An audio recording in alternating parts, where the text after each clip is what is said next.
যেই কষ্ট, যে আঘাত তুমি মানুষকে দিয়েছ, যেই বেইমানি তুমি মানুষের সঙ্গে করেছ, মানুষের যে বিশ্বাস নিয়ে তুমি বিশ্বাসঘাতকতা করেছ, একটা কথা অলওয়েজ মাথায় রাখবা, আমি আসিফ হুজুর গ্যারান্টি দিয়ে তোমাকে লিখে দিলাম, যারা মানুষের সঙ্গে বেইমানি করেছ, চিট করেছ, বিশ্বাস নিয়ে খেলেছ, প্রতারণা করেছ, মানুষকে আঘাত দিয়ে চূর্ণ বিচূর্ণ করে দিয়েছ, যতক্ষণ পর্যন্ত এই কষ্ট দিয়ে তুমি নিজে না যাবা ততক্ষণ পর্যন্ত তোমার মৃত্যু হবে না।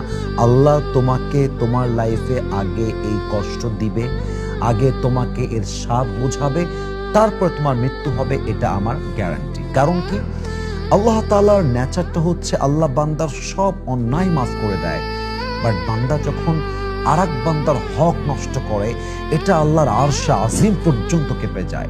এটা এত বড় পাপ, এটা এত বড় অন্যায় যে বান্দার কবরে যাওয়ার পরে সমস্ত আযাব মাফ হয়ে যায়, বাট এই একটা আযাব, মানুষকে আঘাত দেওয়া, মানুষকে অকারণে কষ্ট দেওয়া, মানুষের বিশ্বাসে আঘাত করা, মানুষের সঙ্গে বেইমানি করা, এই আঘাতটা যাকে আপনি দিয়েছেন সে যদি আপনাকে ক্ষমা না করে, আপনার কবরে it will never be forgiven. এটা কখনো ক্ষমা হবে না যতক্ষণ পর্যন্ত সে মানুষটা ক্ষমা না করবে যাকে আপনি আঘাত দিয়েছেন। এজন্য আমি সবাইকে বলবো, যে যাকে আঘাত দিয়েছেন ক্ষমা চান, যার সঙ্গে যে বেইমানি করেছেন ক্ষমা চেয়ে নেন। কিয়ামতের দিন যদি এই বান্দা দাঁড়িয়ে যায় আপনার বিরুদ্ধে, আপনার সমস্ত আমল নিমিষেই বরবাদ হয়ে যাবে।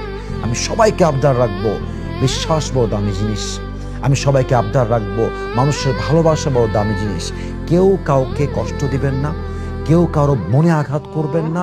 মানুষের মনে আঘাত করা যে কত বড় পাপ, মানুষের বিশ্বাস নিয়ে খেলা যে কত বড় পাপ, একটা মানুষ যদি জানতে পারতো, বুঝতে পারতো, ফিল করতে পারতো, রিয়েলাইজ করতে পারতো, আমি কসম করে বলতে পারি, এটা বোঝার পরে, জানার পরে কেউ কখনো কাউকে এক চুল পরিমাণ বিশ্বাসে আঘাত করতে পারতো না। এটা জানার পরে, বোঝার পরে কখনো কেউ কাউকে চুল পরিমাণ ইচ্ছাকৃত মনে আঘাত দিয়ে কথা বলতে পারতো না। এজন্য সবাইকে বলবো, নিজে যদি কষ্ট পেতে না চান কাউকে কষ্ট দিবেন না, নিজে যদি আঘাতপ্রাপ্ত হতে না চান কাউকে আঘাত দিবেন না। যদি আপনি কাউকে কষ্ট না দেন কিন্তু কষ্ট পাচ্ছেন, এটা আল্লাহর পরীক্ষা। আপনি কারো বিশ্বাস ভাঙেন নাই, মানুষ আপনার বিশ্বাস ভেঙেছে, আল্লাহর পরীক্ষা। কিন্তু আপনি বিশ্বাস ভেঙেছেন, তাই আপনার সঙ্গে বেইমানি হয়েছে।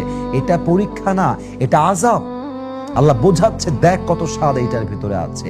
আল্লাহ বোঝাচ্ছে, দেখ মানুষের মন ভাঙলে কত আযাব আসে। আল্লাহ বোঝাচ্ছে, দেখ বেইমানি করলে কত শাস্তি আমি আল্লাহ দিতে পারি।